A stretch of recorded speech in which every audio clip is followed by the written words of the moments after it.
الكتاب لا ريب فيه هدى للمتقين الذين يؤمنون بالغيب ويقيمون الصلاة ومما رزقناهم ينفقون والذين يؤمنون بما أنزل إليك وما أنزل من قبلك وبالآخرة هم يوقنون أولئك على هدى من ربهم وأولئك هم المفلحون. وقال تعالى ومن أحسن قولا ممن دعا إلى الله وعمل صالحا وقال إنني من المسلمين ولا تستوي الحسنة ولا السيئة ادفع بالتي هي أحسن فإذا الذي بينك وبينه عداوة كأنه ولي حميم وما يلقاها إلا الذين صبروا وما يلقاها إلا ذو حظ عظيم. وقال تعالى قل هذه سبيلي أدعو إلى الله على بصيرة أنا ومن اتبعني وسبحان الله وما أنا من المشركين. صدق الله العظيم. بھائی جو حضرات چل پھر رہے ہیں گزارش ہے بیٹھ جائیں اور جو بیٹھے ہیں وہ اپنے آگے دیکھ لیں جو جگہ خالی ہے اس کو ابھی سے پر کر لیں. جتنا طلب کے ساتھ آگے بڑھیں گے اتنا نفع زیادہ ہوگا. اس لیے ہر ساتھی اپنے آگے دیکھ لیں جو جگہ خالی ہے اس کو پر کر لیں. اگر 1 فٹ ہیں تو 1 فٹ آگے آ جائیں اور 10 فٹ ہیں تو 10 فٹ آگے بڑھ جائیں. تشریف لے بڑھ جائے. ماشاء اللہ ماشاء اللہ آ جائیں. پیچھے بھی جو حضرات بیٹھے ہیں آگے آ جائیں. آگے بڑھنے والوں کو اللہ آگے بڑھاتا ہے. دین کی مجلسوں میں ہمیشہ آگے بڑھنے کی کوشش کرنی چاہیے. سننے میں آگے بڑھیں گے اللہ عمل میں بھی آگے بڑھا دے گا. اور اچھی نیت کے ساتھ سننا ہے, اچھے طریقے سے بیٹھنا ہے, اچھی نیت سے سننا ہے. ہر عمل کا دار و مدار نیت پر ہے. سننے کے لیے سنیں گے تو سننا ہو جائے گا اور عمل کے لیے سنیں گے تو اللہ تعالیٰ عمل کی توفیق عطا فرما دے گا. اور عمل کرتے ہوئے اس کو دوسروں تک پہنچانے کی نیت سے سننا. دین کی بات کا یہ حق ہے کہ اس کو اچھی طریقے سے سنا جائے اور پھر اس پر اچھا عمل کیا جائے اور پھر اس کو اچھی طریقے سے محفوظ کر کے دوسروں تک اس کو پہنچایا جائے تاکہ اور لوگ بھی عمل کرنے والے اور پہنچانے والے کو بھی اللہ تعالیٰ عمل کرنے والے کے برابر اجر دینے کا وعدہ کرتا ہے. حدیث پاک میں آپ علیہ السلام نے فرمایا الدال علی الخیر کفاعلہ کہ خیر کی طرف رہبری کرنے والا بھی کرنے والے کے برابر ہے. یعنی جو آدمی عمل کرے گا اس پہنچانے والے کو بھی اس کے عمل میں حصہ ملے گا. جو اجر اس کو ملے گا اس پہنچانے والے کو بھی اجر ملے گا. تو اس لیے ہمیں اپنی نیتوں کو درست کرنا یہ بہت بڑی چیز ہے. حضور صلی اللہ علیہ وسلم نے اس کی تاکید فرمائی, بزرگوں نے اس کی بار بار تاکید فرمائی کہ ہم ہر عمل کو نیت کے ساتھ کریں گے اور اچھی نیت سے کریں گے. حضرت مولانا علی میاں صاحب رحمۃ اللہ علیہ بڑے بزرگوں میں گزرے تھے, فرماتے تھے اس وقت بد نیتی سے زیادہ بے نیتی کا مرض کہ کوئی نیت ہی نہیں ہے. کہاں جا رہے ہیں, اجتماع میں جا رہے ہیں, کہاں جا رہے ہیں, جماعت میں جا رہے ہیں, آدمی آ رہا ہے جا رہا ہے لیکن نیت نہیں ہے. اور حدیث پاک میں ہے کہ ہر عمل کا دار و مدار نیت پر ہے اور آدمی کو وہی ملے گا جو اس کی نیت میں ہوگا. انما لکل امرئ ما نوى کہ آدمی کو وہی ملے گا جو اس کی نیت میں. تو اس لیے ہر عمل کے موقع پر ہمیں اچھی نیت بنانی. نیت کرنا بھی حضور صلی اللہ علیہ وسلم نے سکھایا ہے کہ ہر عمل میں اچھی سے اچھی نیت کریں اور اچھا سے اچھا عمل کرنے کی نیت کریں گے. ایک بیٹھنا تو ہے ہی, لاپرواہی سے آدمی بیٹھا ہے وہ بھی بیٹھنا ہوا, اور ایک آدمی دھیان سے توجہ سے بیٹھا ہے وہ بھی بیٹھنا ہوا. تو ان دونوں میں اچھا بیٹھنا وہ ہے جو توجہ سے بیٹھا ہے. ایک آدمی سن رہا ہے لاپرواہی سے سن رہا ہے اور ایک آدمی توجہ سے سن رہا ہے. سننا دونوں کا ہوا ہے لیکن اچھا سننا اس کا ہوا جس نے توجہ سے سنا, اچھا توجہ سے سنا ہے, اچھی نیت سے سنا ہے. تو اب عمل کی توفیق اللہ ہی کے ہاتھ میں ہے. اللہ کی ذات سے قوی امید ہے کہ اللہ تعالیٰ دین پر چلنے کی، دین پر عمل کرنے کی توفیق عطا فرما دے گا۔ جب وہ اس کی طرف سے توفیق ہو جائے گی تو طبیعت چلے گی، بشاشت پیدا ہوگی، جسم کو طاقت ملے گی، کیونکہ توفیق اوپر سے ہوئی۔ 80 سال کے بوڑھے کو نماز کی توفیق ہے تو 5 وقت وہ پیدل مسجد جاتے ہیں، نہیں چلا جا رہا ہے لکڑی لے کر جا رہا ہے، نہیں چلا جا رہا ہے کسی کے سہارے سے جا رہا ہے، کھڑے ہو کر نہیں پڑھی جا رہے، وہ بیٹھ کر پہلی صف میں پڑھ رہے ہیں کہ توفیق شامل حال ہے۔ اور 25 سال کے جوان میں جب توفیق سلب ہو جاتی ہے تو اس کے پاس چلنے کی طاقت ہے، کھڑے ہو کر طاقت نماز پڑھنے کی قدرت ہے، لیکن وہ مسجد نہیں جا پاتا۔ تو اس لیے اللہ کی طرف سے جب توفیق شامل حال ہوگی تو طاقت قوت بھی دے گا، ہمت بھی دے گا، بشاشت بھی دے گا، اور عمل میں طبیعت بھی چلے گی۔ اس لیے ہر عمل میں ہمیں کوشش کرنی چاہیے کہ اس کو اچھے سے اچھے طریقے سے کرنا ہے۔ اس لیے اس کو اچھا کرنا ہے کہ اللہ نے اچھا کرنے کا حکم دیا ہے۔ اللہ تعالیٰ نے اپنے بندوں سے اچھا عمل مانگا ہے، لِيَبْلُوَكُمْ أَيُّكُمْ أَحْسَنُ عَمَلًا الَّذِي خَلَقَ الْمَوْتَ وَالْحَيَاةَ لِيَبْلُوَكُمْ أَيُّكُمْ أَحْسَنُ عَمَلًا۔ اللہ وہ ہے جس نے زندگی اور موت کو بنایا ہے اس لیے کہ وہ تم کو آزماوے کہ تم میں سے اچھا عمل لے کر کون آتا ہے۔ تو اللہ تعالیٰ نے اچھا عمل مانگا ہے۔ دنیا کی ساری چیزوں میں ہر ایک کی کوشش ہے کہ اچھا سے اچھا ہو، کھانا پینا، پہننا اوڑھنا، سواری، یہاں تک کہ جوتا جس کو پیر میں پہننا ہے، جس سے مٹی گروندنا ہے، لیکن وہ جوتا بھی آدمی اچھا سے اچھا پسند کرتا ہے۔ تو یہ تو اعمال ہیں جو اللہ کی بارگاہ میں پیش کرنے ہیں، تو اس میں اللہ کا مطالبہ بھی اچھے عمل کا ہے، اور ہماری کوشش بھی یہی ہوگی کہ ہم اچھا سے اچھا عمل کریں گے انشاءاللہ۔ ہر عمل کو اچھا کرنا، یہ تبلیغ کا کام اسی کا ہے۔ کلمہ تو ہم نے پڑھا ہے، نماز بھی پڑھتے ہیں، روزے بھی رکھتے ہیں، اور بہت سارے کام ہم دین کے کرتے ہیں، تو اس کو اچھا سے اچھا کرنے والے بن جاتے ہیں۔ علم کی روشنی میں اس کے صحیح طریقے پر ہمارے سارے کام ہوں، اس کی عملی مشق ہے۔ ایمان کی بھی مشق ہے، اعمال کی بھی مشق ہے، اخلاق کی بھی مشق ہے، اور اکرام و اخلاص کی بھی مشق ہے، اور جان و مال کو راہ خدا میں لگانے کی ایک مشق ہے۔ یہ جو تبلیغ کا کام 4 مہینے ہے، چلہ ہے، 3 دن ہے، مقام پر محنت ہے، یہ دین پر چلنے کی عملی مشق ہے کہ دین کے ہر عمل کو حضور پاک صلی اللہ علیہ وسلم کے مبارک طریقے پر ہم کرنے والے بن جائیں۔ اس لیے گھر سے نکال کر یکسو کر دیا جاتا ہے کہ گھر بار کاروبار سے یکسو ہو جاوے آدمی، اور مسجد کے ماحول میں، مسجد کی 4 دیواری میں ان اعمال کی مشق کرے، جس میں دعوت بھی ہے، تعلیم و تعلم بھی ہے، ذکر و عبادت بھی ہے، اور مخلوق خدا کی خدمت بھی ہے۔ ان سارے کاموں کی ایسی مشق ہو جاوے کہ اب واپس آنے کے بعد یہ سارے کام اچھے طریقے سے کرنے والے ہو جائیں۔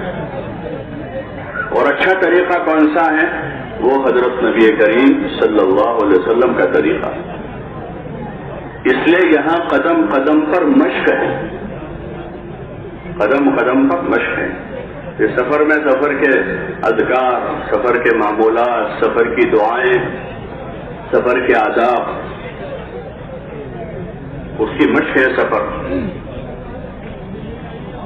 سفر کیسے کرنا ہے؟ سفر کی دعاؤں کے ساتھ کرنا ہے، اس نے نیت کے ساتھ کرنا ہے، اس کے آداب کی رعایت کے ساتھ کرنا ہے کہ سفر میں لوگوں کے ساتھ واسطہ پڑتا ہے۔ کوئی 2 گھنٹے ہمارے ساتھ رہتا ہے، کوئی 5 گھنٹے، کوئی 10 گھنٹے، کوئی 20 گھنٹے، تو اس کو سلیقے طریقے سے کرنا اور سنت کے مطابق کرنا، تو پھر یہ ہمارا سفر ہمارے لیے بھی خیر کا ذریعہ ہو، اور یہ ہمارا سفر اوروں کے لیے ہدایت کا ذریعہ ہو۔ اس وقت ضرورت ہے کہ جو صحیح زندگی ہے اس کو عملاً پیش کیا جائے، جو زندگی آپ علیہ السلام لے کر آئے. حضرت صحابہ کرام رضوان اللہ تعالی علیہ مجمعین نے حضرت نبی کریم صلی اللہ علیہ وسلم سے جو زندگی سیکھی اس زندگی کو لے کر وہ دنیا میں چلے پھرے، اپنے علاقوں میں بھی گئے اور حجاز سے باہر بھی گئے اس زندگی کو لے کر. تو وہ صحیح زندگی جو آپ صلی اللہ علیہ وسلم نے بتائی. جب وہ زندگی کو لے کر پھرے تو لوگ ان کی اس زندگی سے، ان کے اعمال سے، ان کے اخلاق سے، ان کی عبادتوں سے، ان کی دعوت سے متاثر ہوئے اور انہوں نے اس زندگی کو پسند کیا. اسلام جو ہے وہ لوگوں پر زبردستی نافذ نہیں کیا گیا، لوگوں پر تھوپا نہیں گیا حکومت کے زور پر، بلکہ صحابہ کے چلنے پھرنے سے دنیا میں پھیلا. صحابہ اس کو لے کر چلے پھرے اور ان کی عملی زندگی سے لوگوں نے اثر لیا، اس زندگی کو پسند کیا. جب اصلی چیز آتی ہے نا، اصلی چیز مارکیٹ میں چیزیں ہوتی ہیں، جوتا، کپڑا، سواریاں، تو اصلی چیز آتی ہے جب اصلی، تو ساری نقلی چیزیں رخصت ہو جاتی، لیکن اصلی مال آنا چاہیے. لوگوں میں وہی چلتا ہے، سب کو پسند، غریب بھی وہی پسند کرتا ہے. غریب آدمی قرضہ کر کے پھر خریدتا ہے اس میں، یہ اصل چیز ہے. ایسے اصل زندگی وہ اسلام ہے جو آپ علیہ السلام لے کر آئے. ان الدین عند اللہ الاسلام، اصل زندگی گزارنے کا طریقہ اور اصل دین جو ہے وہ اسلام ہے، جو اللہ تعالیٰ نے حضور علیہ السلام پر نازل فرمایا. الیوم اکملت لکم دینکم، جس کو اللہ نے مکمل کر دیا. واتممت علیکم نعمتی، اور جس کو اللہ تعالیٰ نے نعمت قرار دیا. اسلام جو ہے وہ ایک نعمت ہے بہت بڑی، پوری انسانیت کے لیے نعمت ہے، پوری انسانیت کے لیے. واتممت علیکم نعمتی ورضیت لکم الاسلام دینا، اور اللہ تعالیٰ کا ارشاد ہے کہ ہم نے تمہارے لیے اسلام کو دین کی طرح، دین کے طور پر پسند کر لیا. اللہ کا پسندیدہ دین ہے، جو رب العالمین ہے، جو خالق کائنات ہے، اس کا پسند کیا ہوا. اس لیے اس میں سب کی بھلائی ہے، مردوں کی، عورتوں کی، بچوں کی، بوڑھوں کی، عوام کی، خواص کی، سب کی بھلائی اسی میں ہے. صحابہ اس کو حضور علیہ السلام سے سیکھ کر عملی طور پر دنیا میں لے کر پھرے. عملاً لوگوں نے دیکھا، ان کے چلنے پھرنے کو دیکھا، ان کے اٹھنے بیٹھنے کو دیکھا، ان کی باتیں سنی، ان کی راتیں دیکھی، ان کے دن دیکھے، ان کے اخلاق دیکھے، ان کی ہمدردی اور خیرخواہی دیکھی، ان کا ایثار دیکھا، ان کی دنیا سے بے رغبتی دیکھی. بعض جگہوں پر یہ ہوا جب صحابہ پہنچے وہاں تو وہاں کے بادشاہ نے ان کے پاس ان کے قاصد بھیجے آدمی کہ یہ عرب کے بدو آئے ہیں، شاید بھوک کی وجہ سے آئے ہمارے علاقے میں، ان کو کھانا دے دو، ان کو کپڑا دے دو تاکہ واپس ہو جائے، ورنہ بھوکے پیاسے لوگ آتے تو پھر وہ ادھم مچاتے. بستیوں میں حالات زیادہ لوگ ہوتے جب تو پھر وہ دوسرے راستے کھولتے. تو بادشاہ نے یہ سمجھا تو انہوں نے کہلوایا کہ بھائی ہم بھوک پیاس کی وجہ سے نہیں آئے، ہم تو اللہ کے بھیجے ہوئے ہیں اور ہم تمہارے پاس تمہاری دنیا لینے نہیں آئے، ہم تو تم کو کچھ دینے آئے. جو ہمارے پاس ہے اسلام اور دین،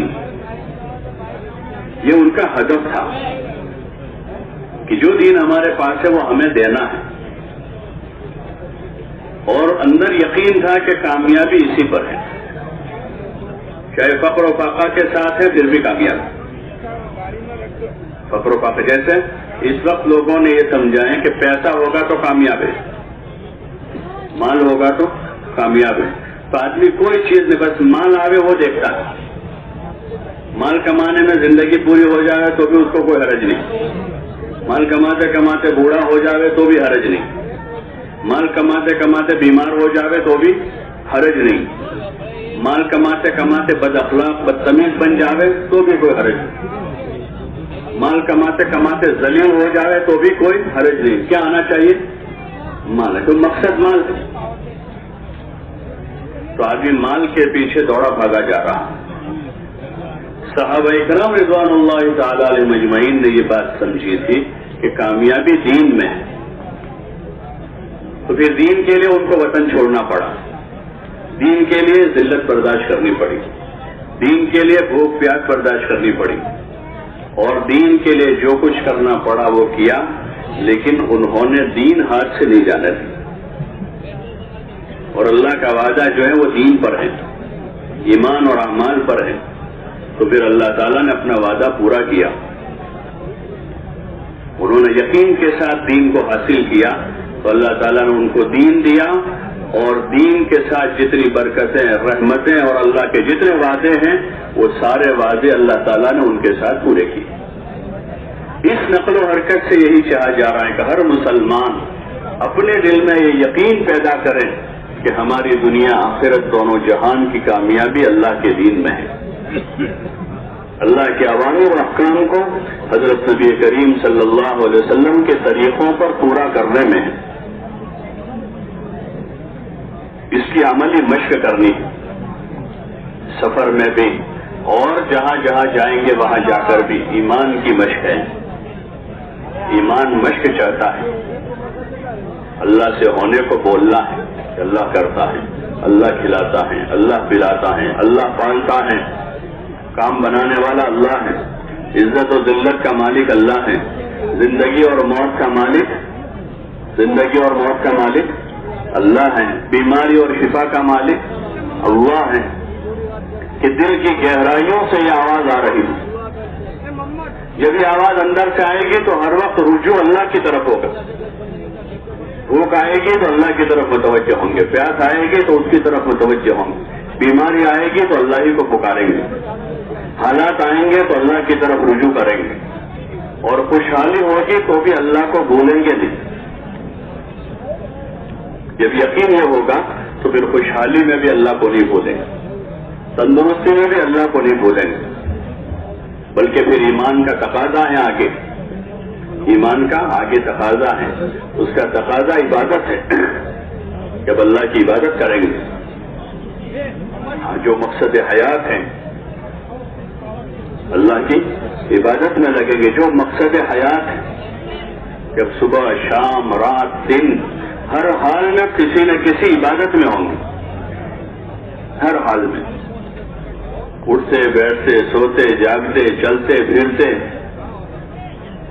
اور اس کے طریقے بتائے ہیں، اس کے طریقے ہیں. اس لیے راہ خدا میں 24 گھنٹے مشق ہیں. فرض نمازوں کے اوقات میں باجماعت فرض نمازیں ادا کرنی ہے. اس وقت دوسرا کوئی کام نہیں، نہ اس وقت تعلیم ہے، نہ اس وقت گشت ہے، نہ اس وقت دعا ہے، نہ ذکر ہے، بلکہ نہ نفل نماز ہے کہ فرض نماز کا وقت ہے. تو باجماعت سارے ساتھی فرض نماز ادا کریں گے، اور پھر مختلف اوقات میں ہر حال میں ہم اللہ کی یاد کے ساتھ ہوں گے، کھاتے پیتے اٹھتے بیٹھتے سوتے جاگتے چلتے پھرتے. اس لیے جو 24 گھنٹے کے معمولات ہیں، 24 گھنٹے کے جو معمولات ہیں، ان معمولات میں کہیں ذکر ہیں، کہیں دعا ہے، کہیں دعوت ہے، کہیں تعلیم و تعلم ہے، کہیں خدمت ہے. اس کو مشق کے طور پر کرنا ہے تاکہ ہم ان کاموں کے عادی بن جائیں. بزرگوں سے بارہا سنتے کہ ہمیں جو ہے ان کاموں کو اس لیے کرنا ہے کہ ہم ان کاموں کے عادی بن جائیں، اور جو دوسری عادتیں ہم کو ہو گئی ہیں جو غیر ضروری ہیں، لایانی ہیں یا گناہوں کی ہیں، وہ اچھے کام کرتے کرتے وہ تمام عادتیں جو ہیں وہ ختم ہو جائیں. اس لیے اپنے آپ کو 24 گھنٹے کے اعمال میں مشغول کرنا ہے. گھر چھوڑ دیا ہے، اپنا کاروبار چھوڑا ہے، اپنے تمام راحت و آرام کے اسباب کو چھوڑا ہے. اب ایک چیز ہے جو ہمارے پیچھے گھر نہیں رہے گی، ہمارے ساتھ چلے گی، وہ ہماری عادتیں ہیں. اس کی جو عادتیں وہ ساتھ ساتھ جائے گی. ایسے نفس اور شیطان ساتھ جائے گا. آدمی جہاں جائے گا اس کے ساتھ نفس، شیطان اور بری عادتیں. اس سے بچنے کا راستہ یہ ہے کہ 24 گھنٹے کے اعمال بتائے ہیں، ان اعمال میں ہم اپنے آپ کو مشغول کر دیں گے. جب ان اعمال میں مشغول ہو جائیں گے تو دھیرے دھیرے ان سے ہماری نجات ہو جائے گی، عادت ہو جائے گی. اچھے کاموں کی عادت ہوگی تو برے کام چھوٹ جائیں گے. اچھے کاموں میں مشغول ہو جائیں گے تو پھر نفس و شیطان کا مکر ہمارے اوپر نہیں چل پائے گا.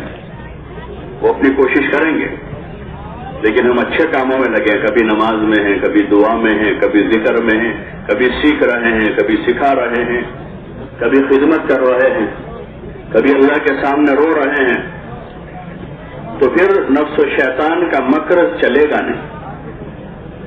اس لیے اس راستے میں جتنے بھی اعمال ہیں اجتماعی اور انفرادی، ان عملوں کو مشق کے طور پر کرنا، خالی وقت گزاری نہیں کرنی. بہت دنوں سے 2 سال سے 3 سال سے لوگ آ رہے تھے، اب بھی اجتماع آیا تو چلو ایک مرتبہ 4 مہینے لگا دے تاکہ 3-4 سال چھٹی ہو جائے کہ اب 3-4 سال تک نہ آوے لو. اس لیے سے جائیں گے تو 4 مہینے لگ جائیں گے، اگلے 4 سال تک کوئی نہیں آئے گا.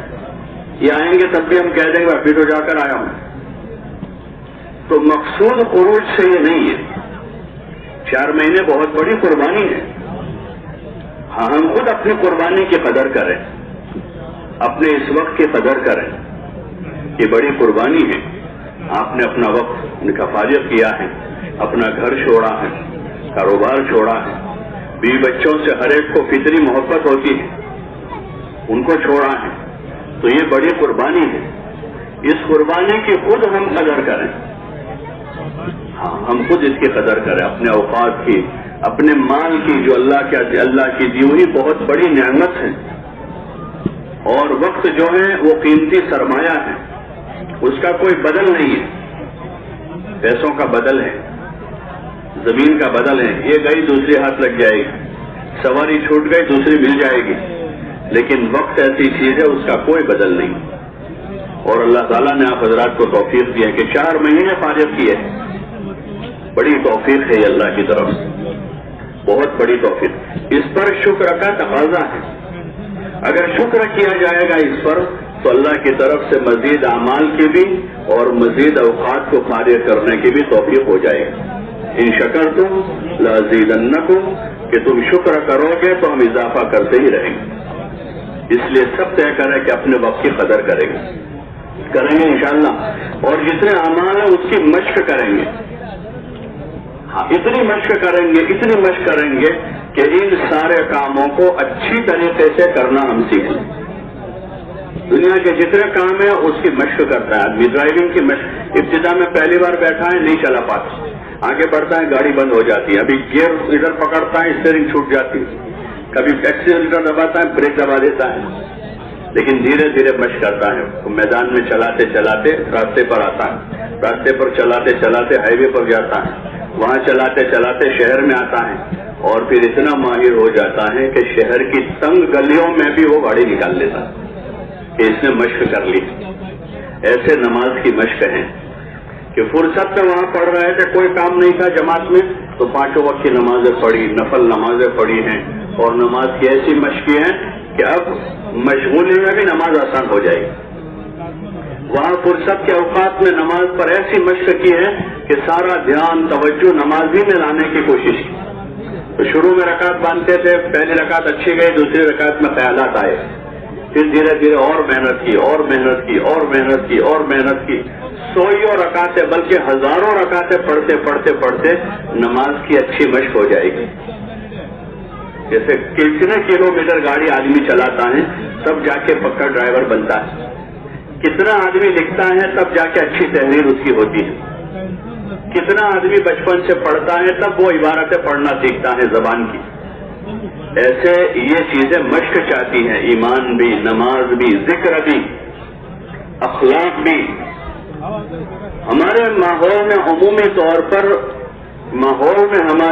ہمارے عمومی ماحول میں وہ چیزیں نہیں ہیں کہ ہم اپنی عبادتوں کی مشق کر رہے ہوں، اپنے اعمال اخلاق کو سنوارنے کی مشق کر رہے ہوں. عمومی ماحول میں وہ چیزیں نہیں ہیں، اس لیے یکسو کرنے کے لیے راہ خدا میں بھیجا جاتا ہے کہ وہاں ان کاموں کے لیے آدمی فارغ ہو جائے اور ایسی مشق کر لے، ایسی مشق کر لیں کہ اب گھر آنے کے بعد کاروبار کے ساتھ بھی اہتمام والی نماز پڑھ سکے، خوشو خضو والی نماز پڑھ سکے۔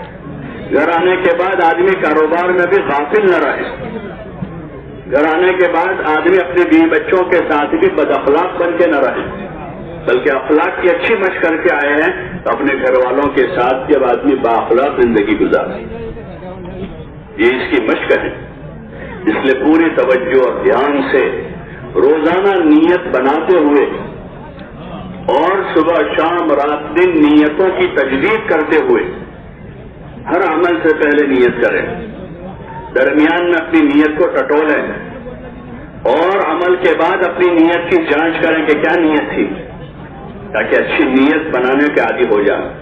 یہاں تک کہ صرف عبادت میں نہیں، زندگی کے ہر کام میں کوئی نیت کے ساتھ ہمارا کام۔ کسی فقیر کو پیسہ بھی دے رہے ہیں تو کیا نیت ہے ہماری؟ کسی غریب کو زکوٰۃ دے رہے ہیں تو ہماری نیت کیا ہے؟ کسی بھٹکے مسافر کو راستہ بتا رہے ہیں تو ہماری کیا نیت ہے؟ ان سارے کاموں پر علماء نے نیت کا طریقہ بتایا ہے۔ اگر وہ اچھی نیت کے ساتھ ہیں تو وہ سارے کام جو ہے اللہ کی رضا کا ذریعہ ہیں، سارے کام طاعت ہو جائیں گے۔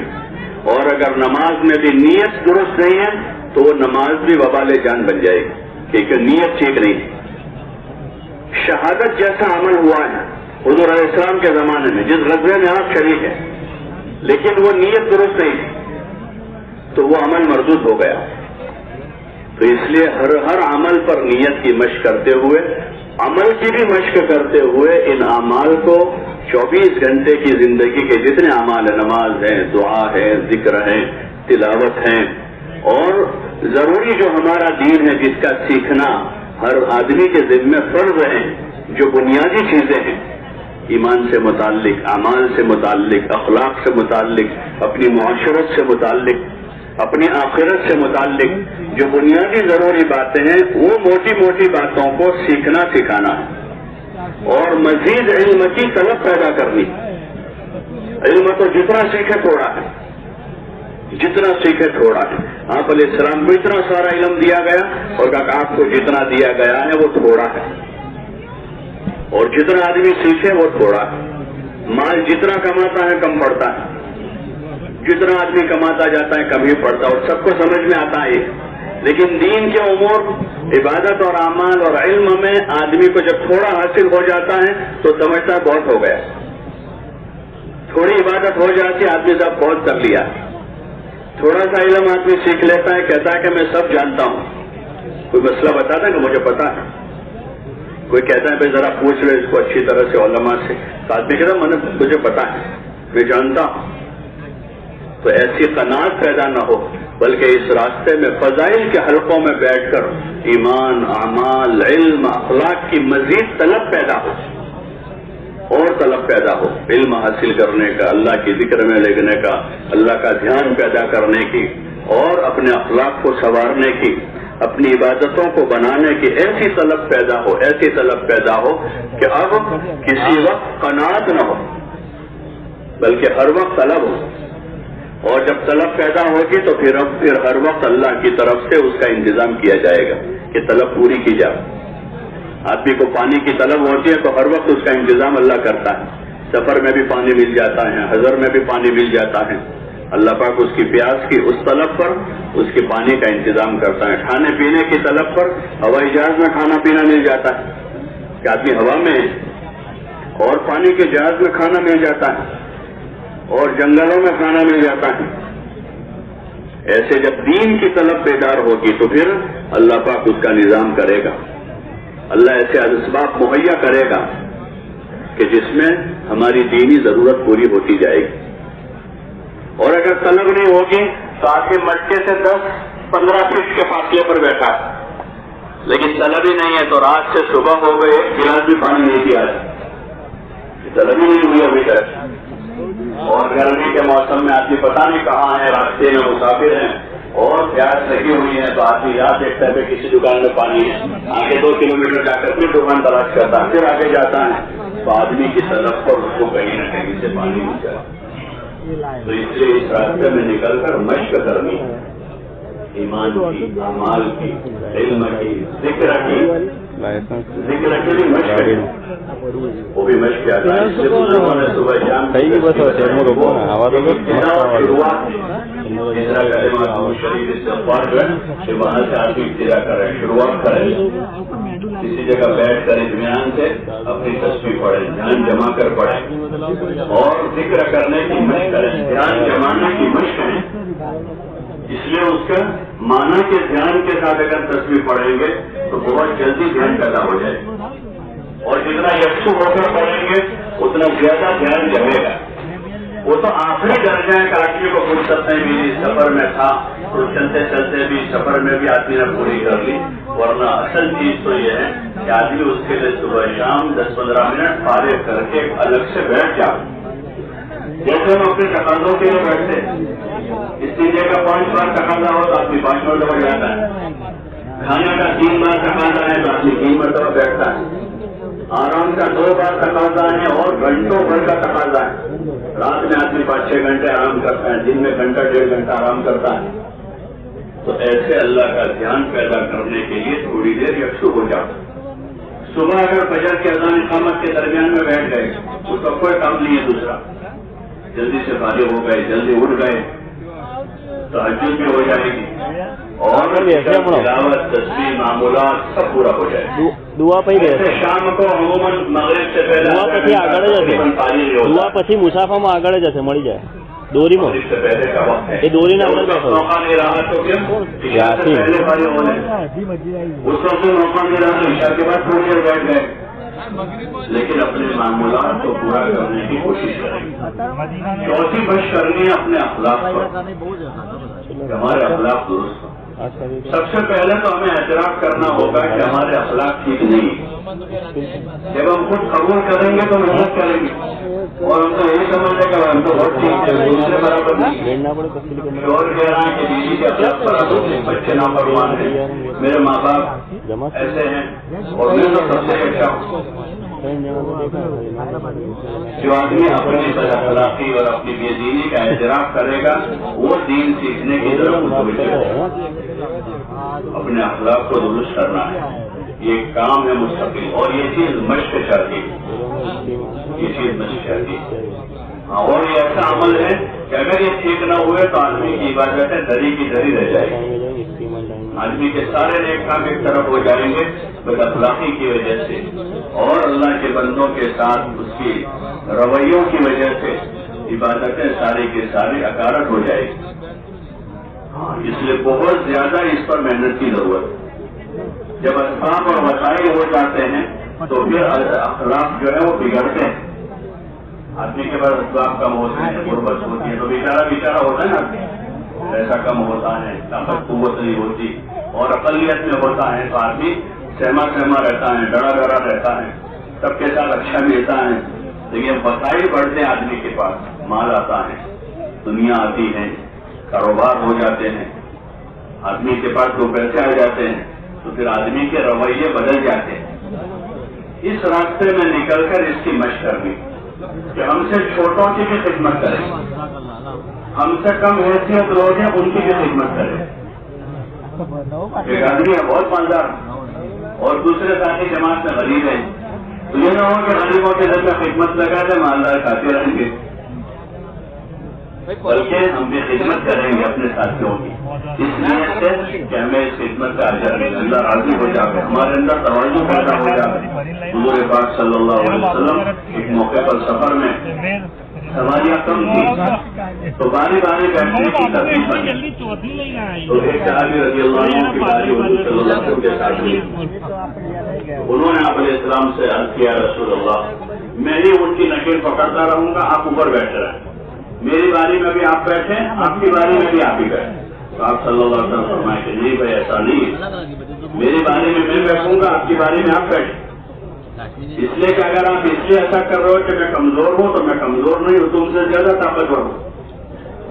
اور اگر تم اس لیے ایسا کہہ رہے ہو کہ تم کو ثواب کی ضرورت ہے تو ثواب کی تو مجھے بھی ضرورت ہے، میں بھی ثواب کی محتاج ہوں، مجھے بھی ثواب چاہیے. اور آپ صلی اللہ علیہ وسلم جب ان کی باری آتی تھی تو ان کو بٹھاتے کہ یہ چیز ہے.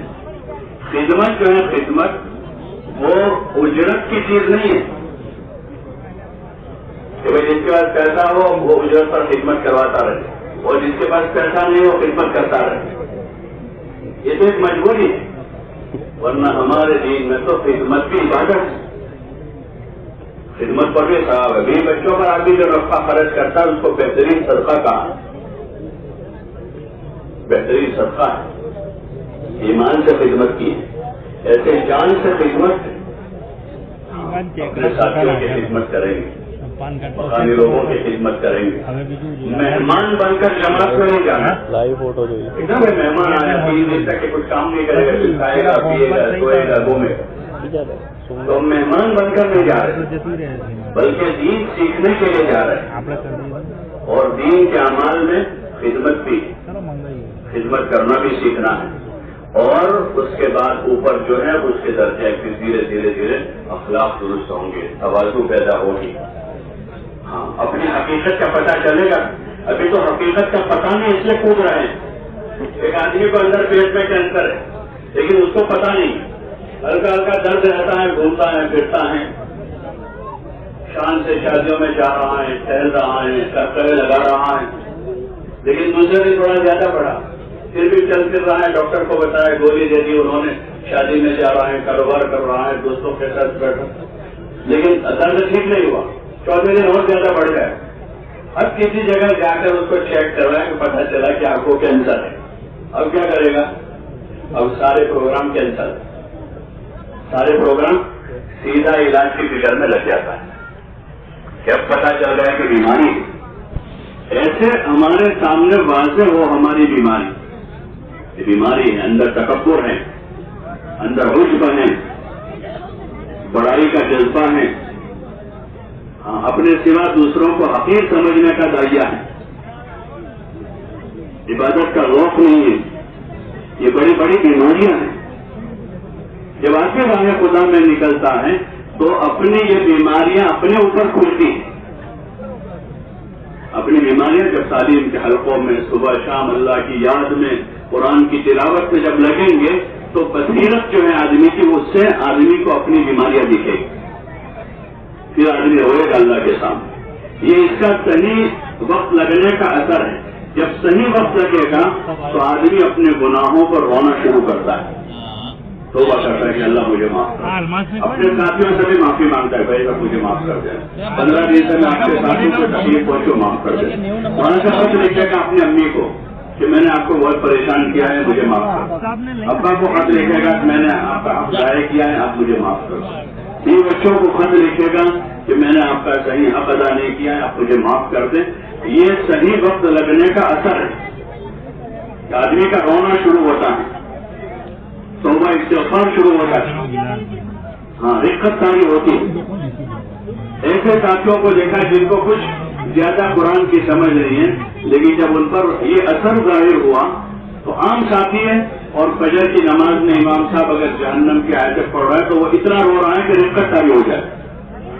وہ سمجھتا نہیں زیادہ, بس خالی جہنم سنا ہو, عذاب سنا ہے, لیکن وہ اندر جو دائیا بنا ہے اندر کا اور جو اثر ظاہر ہوا ہے تو وہ نماز میں حالانکہ زیادہ قرآن نہیں سمجھ رہا ہے لیکن دقت تاری ہو رہی ہے.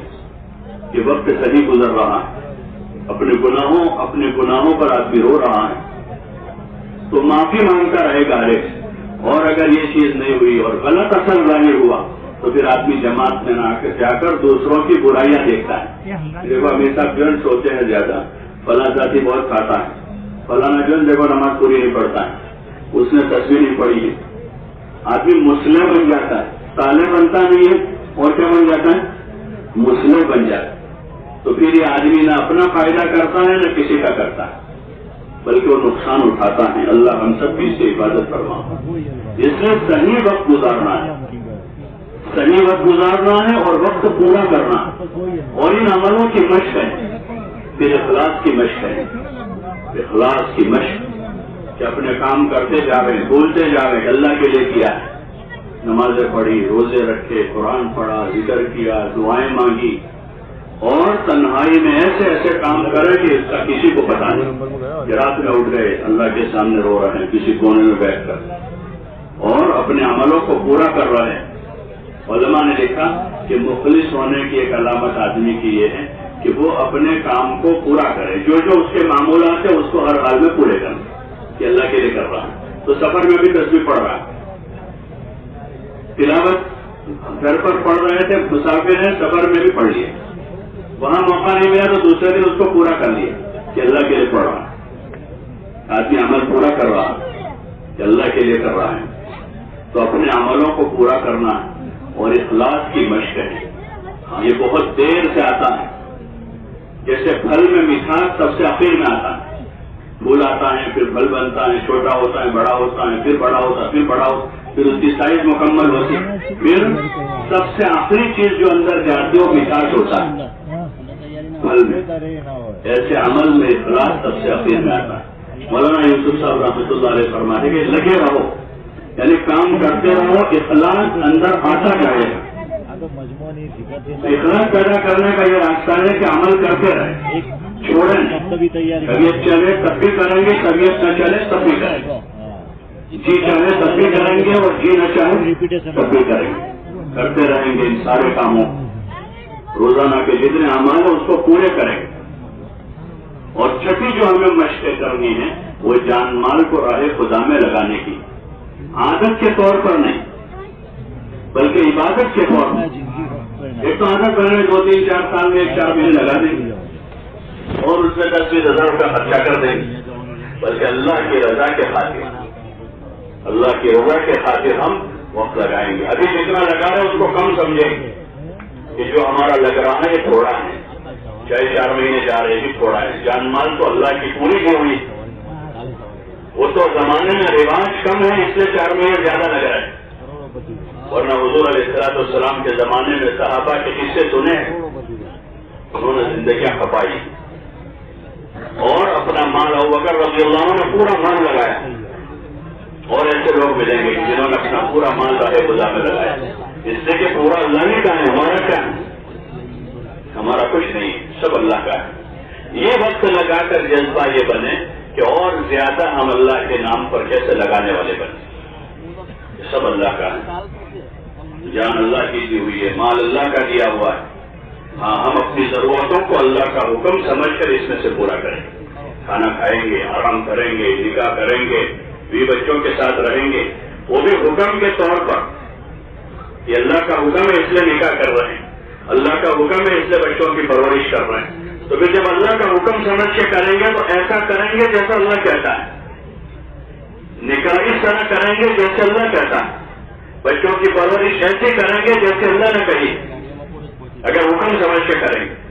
اور اگر عادت کے طور پر کریں گے تو پھر اپنی مرضی سے کریں گے. تو اس لیے جان و مال کو راہ خدا میں لگانے کی مشق ہے. ان 6 صفتوں پر صبح شام رات دن مشق کرنی ہے. تعلیم کے حلقوں میں بیٹھ کر ان کے فضائل کو سننا ہے. ہاں, یہ ایک محنت ہے, یہ پوری ایک محنت ہے کہ تعلیم کے حلقوں میں جم کر بیٹھنا یہ کام ہے, اس سے جینا چھڑاؤ. ہاں, رات میں آرام کر لیں. اگر رات میں آرام نہیں کریں گے تو دن میں عمل میں طبیعت نہیں لگتی, کیونکہ نیند باقی ہے. رات میں جلدی آرام کر لیں. عشاء کے بعد زیادہ نہ جاگیں. اپنا کوئی معمول باقی ہے تو ایک کونے میں بیٹھ کر معمول پورا کریں, جلدی آرام کریں. اور یہ سردیوں کی راتیں, لمبی راتیں ہوتی, رات میں جو ہے سنت کے مطابق آرام کر لیں اور صبح تہجد میں اٹھ جانا.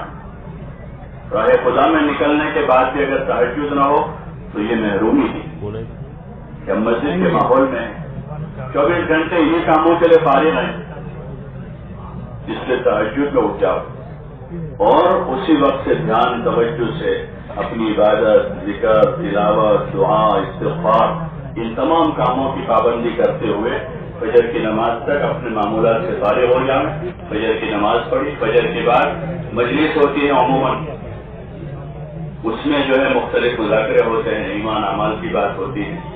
اور کبھی کوئی جماعت وصول کرنی ہے, نقد جماعت ہے تو اس لائن سے ساتھیوں کو ترغیب دیتے ہیں. کبھی اجتماعی عملوں میں کمی ہے تو اس کی ترغیب دیتے ہیں. فجر کے بعد کی مجلس بڑی اہم ہے. اگر وہ مجلس مضبوط ہوئی تو دن اچھا گزرے گا پورا اعمال کی پابندی کے ساتھ. اس لیے اس کو روٹین نہ بنا دے. کام کے کسی بھی عمل کو روٹین نہ بنا, اس کو اہمیت کے ساتھ لینا ہے. ہاں, ہر عمل کو وقت بھی دینا ہے اور اس کو پورے دھیان کے ساتھ کرنا ہے. جماعت کے ساتھیوں میں سے جو ذرا مناسب بات کر لیتے ایسے ساتھیوں کے ذریعے سے بات کرو. ہمارے یہاں جو مشق ہے وہ انفرادی اوقات میں, انفرادی اوقات میں مشق اچھی طرح ہو جائے. پھر اس جیسے اعلان کوئی نیا ساتھی اعلان نہیں کر پاتا تو اس کے دل میں اعلان نہ کریں تم کو ہی کرنا کھڑے ہو. انفرادی میں اس کو مشق کروا کہ بھائی آپ جماعت کے 10-12 ساتھیوں کے سامنے کھڑے ہو کر اعلان کرو. نہیں کر پا رہا اس کو بتا رہے ایسا بولو, ایسا 1 مرتبہ 2 مرتبہ 4 مرتبہ اس نے اب اس کو مجمع کے سامنے اعلان کرو.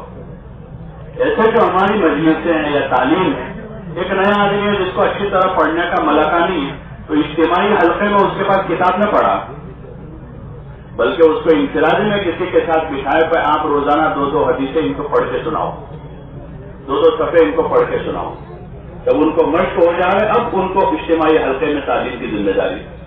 سیکھنا سکھانا ہے. نہ سیکھا ہوا آدمی کرتا رہے گا تو کیسا ہوگا, صحیح نہیں ہوگا اور نہ وہ سیکھ پائے گا.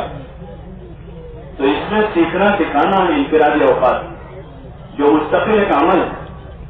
قرآن کی تصحیح ہے کہ کم از کم اتنی صورت ہے جس سے نماز صحیح ہو جائے وہاں سے ابتدا کروانی ہے اور نہ پورے قرآن شریف کی تصحیح کرنی ہے تاکہ اچھے سے تلاوت کر سکے. یہ سب ابتدا اور اس لیے یہاں سے ہیں کہ بھائی یہ سورہ فاتحہ اور چھوٹی چھوٹی چند صورتیں تاکہ ابھی نماز صحیح ہو جائے. پھر دھیرے دھیرے انفرادی اوقات میں وہ ساتھی اپنے پورے قرآن شریف کو صحیح کرنے کی کوشش کریں. صحیح ہو گیا ہے اب دھیرے دھیرے اس میں سے یاد کرنے کی کوشش کریں. 10 صورتیں یاد ہو گئی 20 صورتیں کریں, چھوٹی چھوٹی صورتیں اما پارے جتنی ہو سکے زیادہ سے زیادہ یاد کریں. بہت سارے ایسے ساتھی ملتے ہیں جو سناتے ہیں کہ سفر میں ہم نے 5 صورتیں یاد کی. ایک جماعت ابھی جا کر آئی, ایک علاقے میں کام کر کے آئی, ان سے کارگزاری پوچھی تو انہوں نے کہا بعض ساتھیوں نے پورا اما پارا یاد کر لیا. اسی جماعت کے ایک ساتھی نے سنا کہ میں نے 3.5 پارے یاد کی اپنے انفرادی اوقات میں. سیکھنا سکھانا ہے. یہ وقت اگر ہم نے اس میں نہیں لگایا تو یہ وقت باتوں میں چلا جائے. ایران توران کی باتیں ہوگی, لایانی ہوگی, سیر تفریح ہو جائے گی. اس لیے سیکھنا سکھانا اجتماعی جو حلقہ ہیں اس میں تو چونکہ نئے پرانے سب قسم کے ساتھی ہوں گے اس لیے یہی ہدایات ہوتی ہے کہ اس میں سورہ فاتحہ اور 10 صورتوں کی ایک آیت کر کے مشق کریں. ایک آیت کریں. پڑھنا آتا ہے, تجوید ٹھیک نہیں ہے تو تجوید ٹھیک کریں, مخارج کی تصحیح کریں اور ترتیل کے ساتھ جیسا علم حضرات پڑھتے ہیں نماز میں اس طریقے سے. ایک تو یہ ہے کہ تیزی کے ساتھ پڑھتے جا رہے ہیں اور ایک ترتیل سے جس طرح پڑھنے کا اللہ تعالیٰ نے حکم دیا کہ اس کے مخارج کی صحت کے ساتھ اور اس کے قواعد کے ساتھ آدمی اطمینان سے قرآن شریف کی تلاوت کرے. اس طرح سے اس کو پڑھنے کی مشق جو ہے وہ اجتماعی حلقے میں کرنی ہے.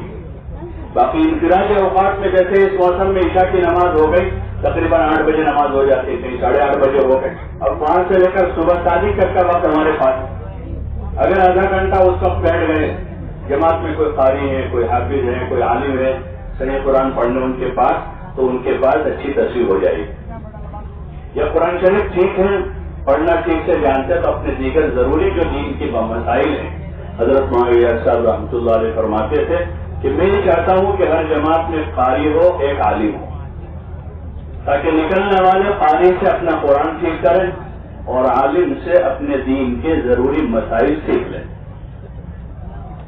اپنی ضروری جو باتیں ہیں, تاکہ زندگی ان مسائل کی روشنی میں گزرے. اس لیے سیکھنا سکھانا ہے. ہاں, وضو سیکھنا ہے. عثمان رضی اللہ عنہ نے جس کو حضور صلی اللہ علیہ وسلم کا وضو دیکھنا ہے, میرا یہ وضو دیکھ لے, حضور صلی اللہ علیہ وسلم کا وضو ایسا ہے.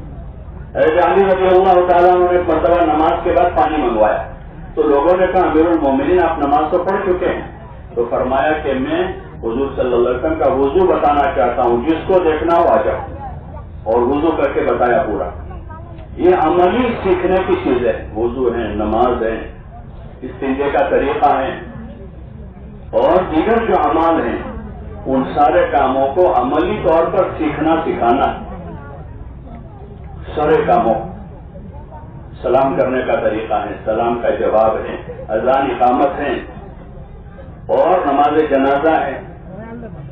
درجہ بدرجہ دھیرے دھیرے سب سے مقدم فرائض ہے جو چیزیں فرض، پھر اس کے بعد دھیرے دھیرے اور چیزیں بھی، یہاں تک کہ آداب زندگی سے متعلق اور ہر کام کو سنت طریقے پر کیسے کرنا ہے اس کو سیکھنے سکھانے کی عملی مشق کرنی.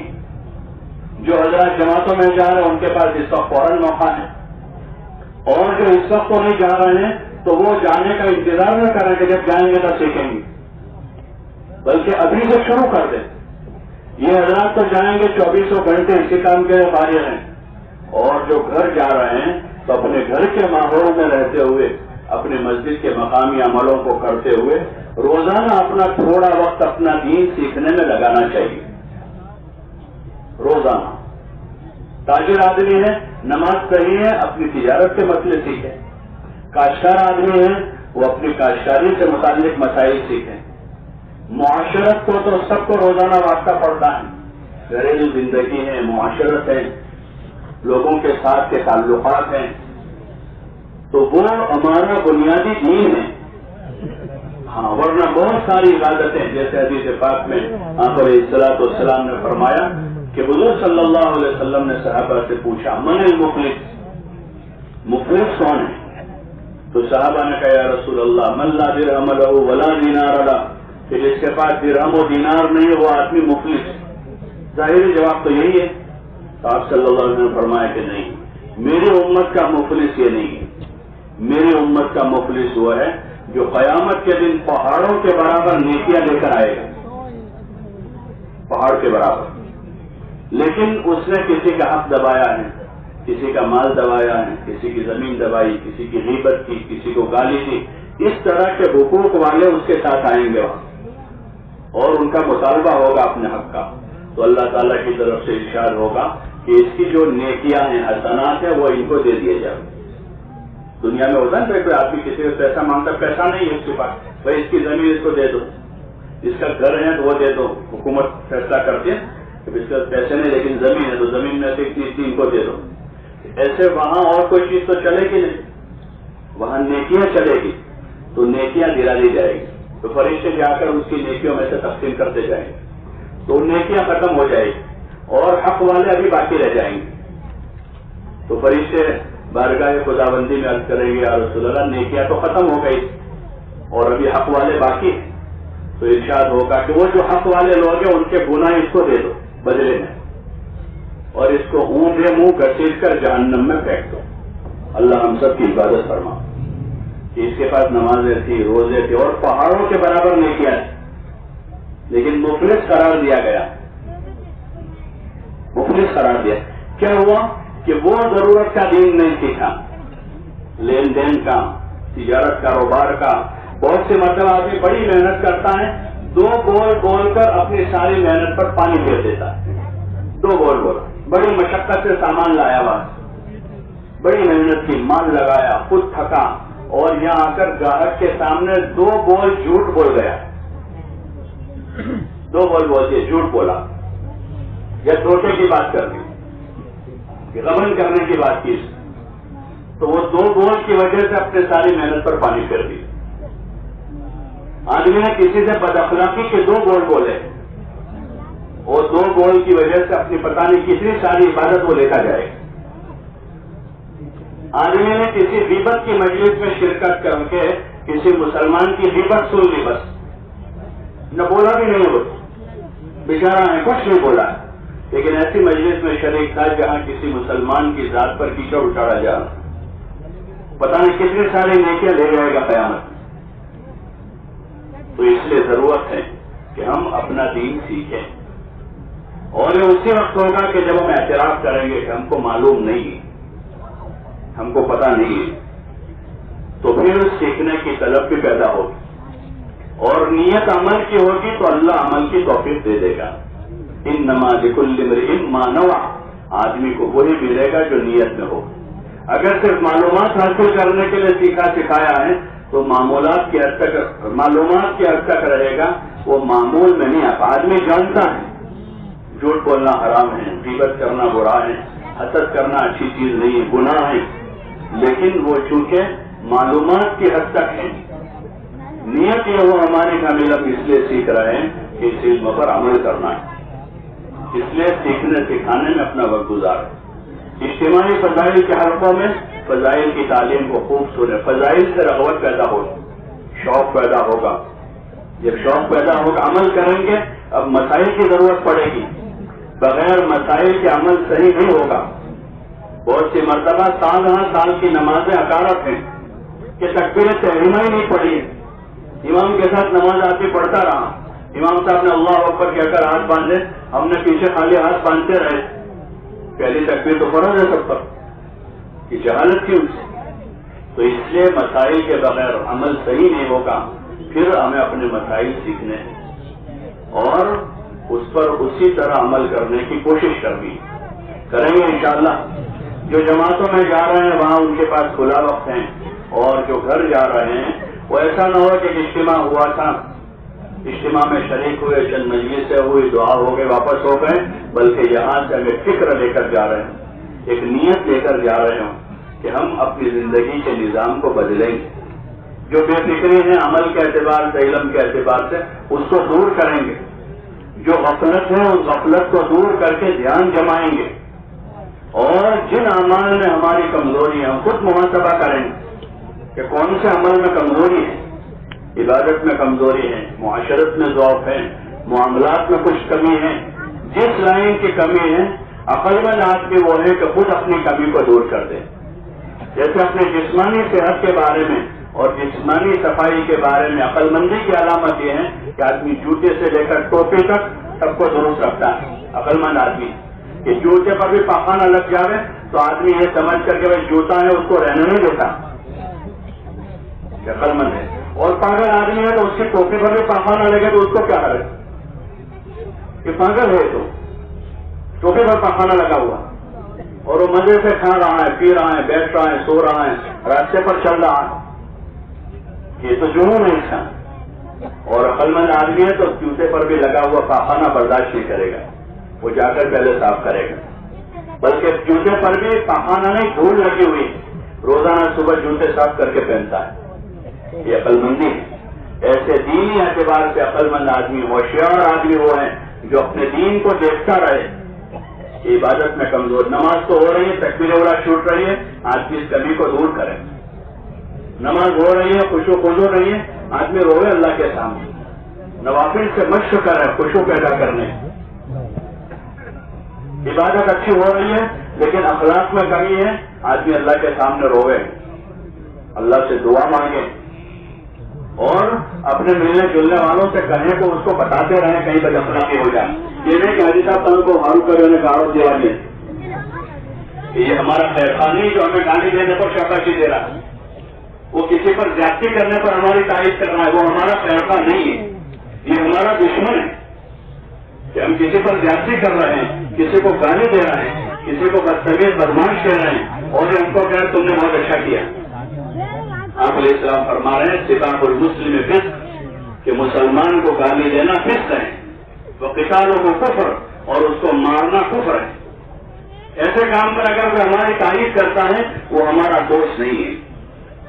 کسی پر زیادتی کرنے پر کوئی ہمارا ساتھ دے رہا ہے وہ ہمارا خیر خواہ نہیں ہے. ہمارا خیر خواہ تو وہ ہے جو ہماری غلطیوں پر ہمیں ٹوکے. ہاں وہ ماں باپ خیر خواہ ہے اولاد کے جو غلطیوں پر ٹوک رہے ہیں، بیٹا یہ برابر نہیں ہے، بیٹا یہ ٹھیک نہیں ہے. وہ بیوی خیر خواہ ہے جو شوہر کی غلطی پر ٹوک رہے کہ آپ نے برابر نہیں کیا.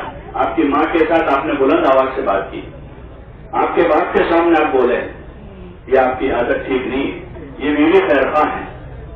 وہ شوہر خیر خواہ ہوگا بیوی کا جو اس کی بد اخلاقی بدتمیزی پر اس کو بتا رہے کہ تو نے برابر نہیں کیا، یہ ٹھیک نہیں تھا تیرا رویہ. چاہے وہ کسی کے ساتھ بھی ہوا، کسی غریب کے ساتھ ہوا ہو، کسی کمزور کے ساتھ بھی ہوا ہے.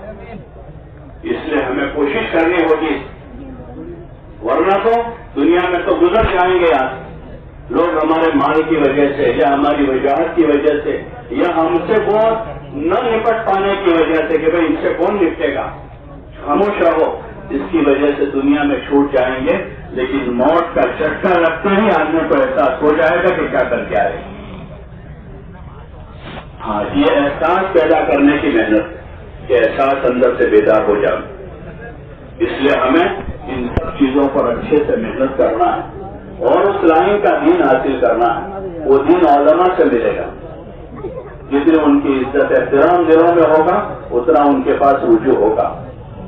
آدمی کے دل میں دنیا داروں کی عزت ہے تو دنیا دار بدماشوں کے پاس آدمی بیٹھا رہتا ہے، جو بدماشی کرتے رہتے ہیں، جو ظلم کرتے رہتے، لیکن ان کی دنیا کی وجہ سے ان سے محبت ہے، سیاسی لوگوں سے محبت ہے، تو ان کی تمام تر بدتمیزی اور نالائکیوں کے آدمی وہاں جا کے بیٹھا رہتا ہے کہ یہ سیاستدان ہیں، ان کی سیاست سے محبت ہے، تو ان کی ساری بد اخلاقیاں بدتمیزیاں ایک طرف ہو جاتی ہیں۔ جب دین سے اور علم سے محبت ہوگی تو پھر علماء کی خدمت میں حاضری کو ہم سعادت سمجھیں گے، اور پھر وہاں سے علم آئے گا ہمارے پاس۔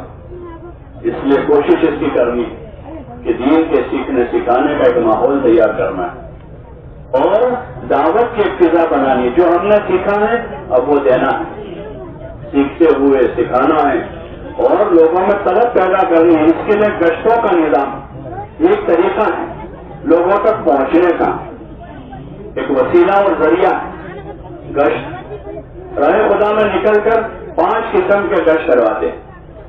ایک خصوصی گشت ہے کہ جس میں جو ہے وہاں کے خواص، یعنی دنیاوی اعتبار سے جو معزز لوگ ہوتے ہیں، جو بستیوں پر علاقوں پر بااثر ہوتے ہیں، اور وہاں کے علماء ہیں، ان کی خدمت میں دعا کے لیے حاضری دینی ہے، وہاں کے دین کی محنت میں تبلیغ کے کام میں لگے ہوئے جو لوگ ہیں ان سے جا کر نصرت اور ان کو اپنی مدد کے لیے آمادہ کرنا ہے کام کے لیے۔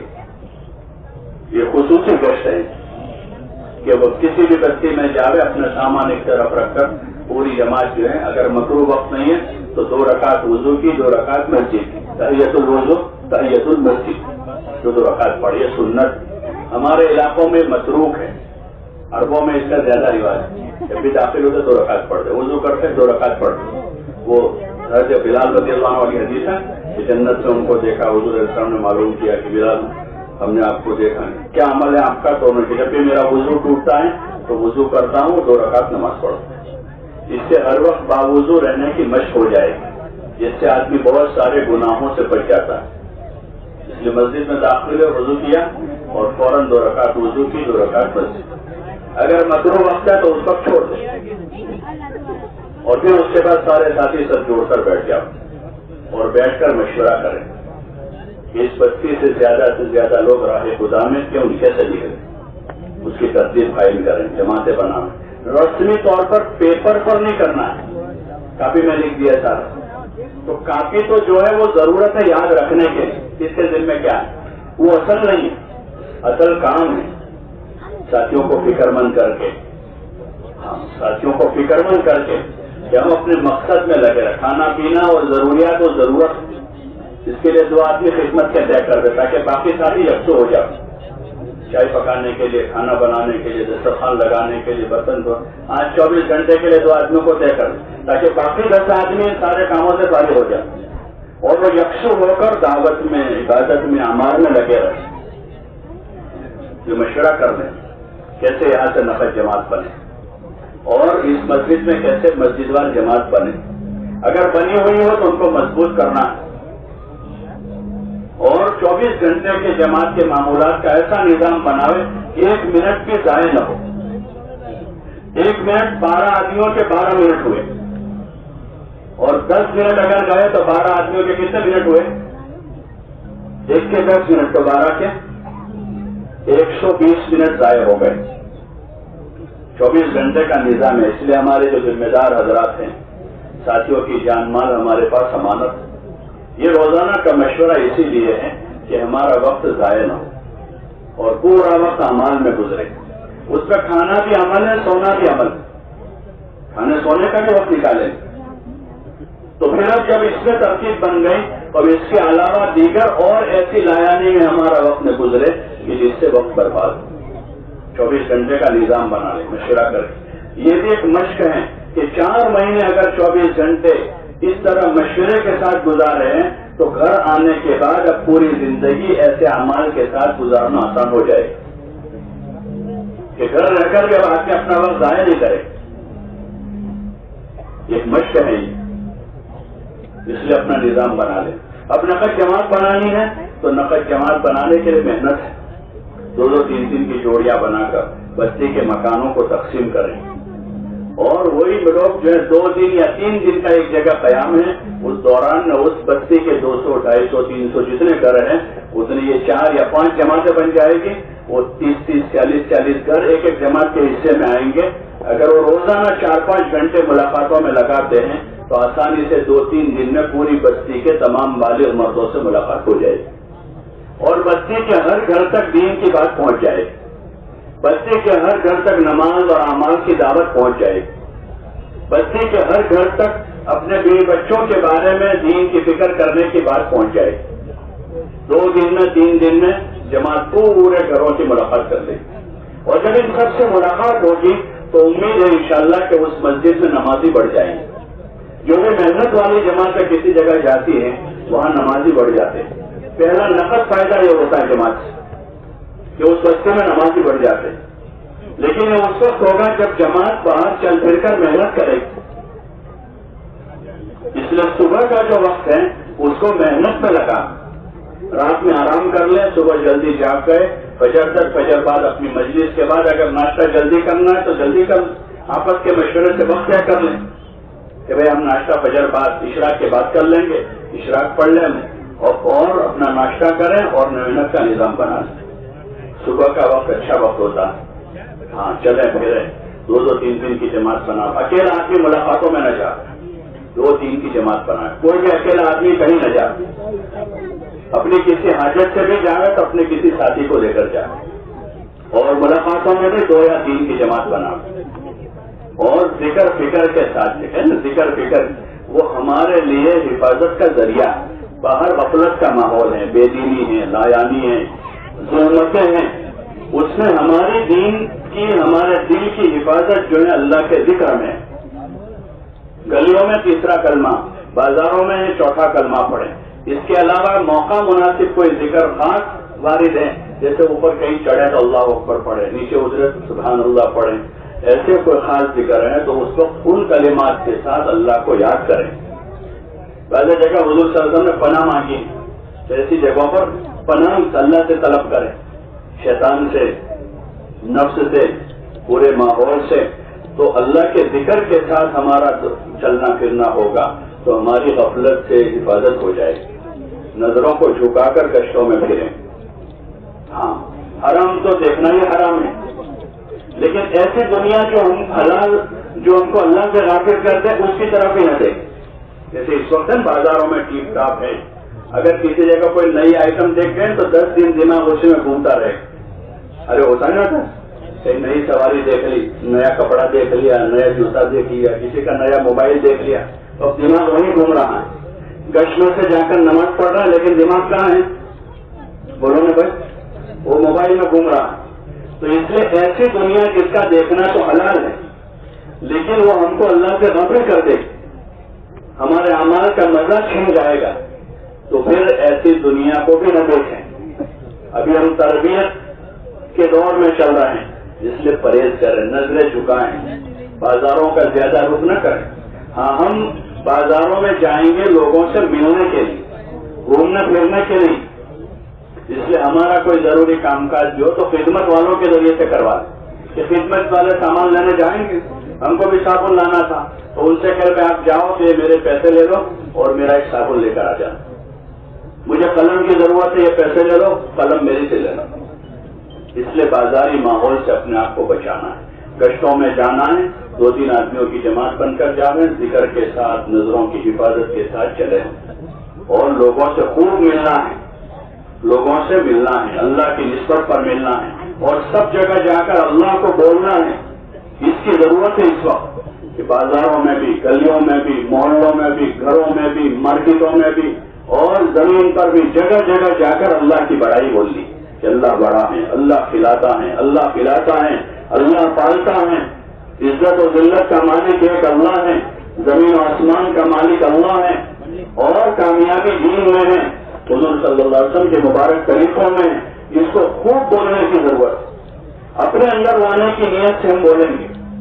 ہاں، اس وقت مادہ غالب ہے دل و دماغ پر، ہاں دل و دماغ پر مادہ غالب ہے۔ غریب آدمی بھی کروڑ پتی بننے کی فکر میں، ہر ایک یہ سمجھ رہا ہے کہ پیسہ ہے تو سب کچھ ہے، پیسہ ہے تو سب کچھ ہے، ہر ایک یہ سمجھ رہا ہے، حالانکہ ایسی بات نہیں ہے، یہ بات غلط ہے۔